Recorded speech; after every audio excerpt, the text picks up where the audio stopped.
வணக்கம் நண்பா, நீங்கள் பார்த்து கொண்டிருப்பது வளர்பிறை சேனல். இன்றைக்கி பார்த்தீங்க அப்படின்னா பரணி தீபம் ஏற்றுறாங்க. என்னுடைய மனைவி அவர்கள் பரணி தீபம் ஏற்றுறாங்க. அதை தான் இப்போ நீங்கள் பார்த்துட்ருக்கீங்க. இந்த பரணி தீபம் எதுக்காக ஏற்றுறாங்க அப்படின்னா, ஐம்புலன்களையும் அடக்கக்கூடிய நம்ம சிவபெருமானுக்கு நம்ம இந்த தீபத்தை ஏற்றுறோம். ஓகேங்களா? அதாவது பஞ்சபூதங்கள்னு சொல்லுவாங்க இல்லைங்களா? பஞ்சபூதங்கள், ஐம்புலன்கள் எல்லாமே அவர் கண்ட்ரோலில் தான் இருக்குது.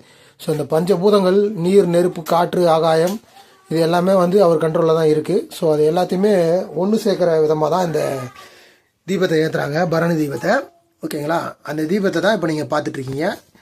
இது கார்த்திகை தீபத்துக்கு முன்னால் இது மாதிரி பண்ணுவாங்க. ஏற்றணும் அப்படின்னா வீட்டுக்கு ரொம்ப நல்லது. ஸோ இன்றைக்கி நம்ம அந்த பரணி தீபத்தை நம்ம ஏற்றுறோம். மறக்காமல் இந்த வீடியோக்கு ஒரு லைக் பண்ணிவிடுங்க. மறக்காமல் இந்த நம்ம சேனலை சப்ஸ்கிரைப் பண்ணிக்கோங்க.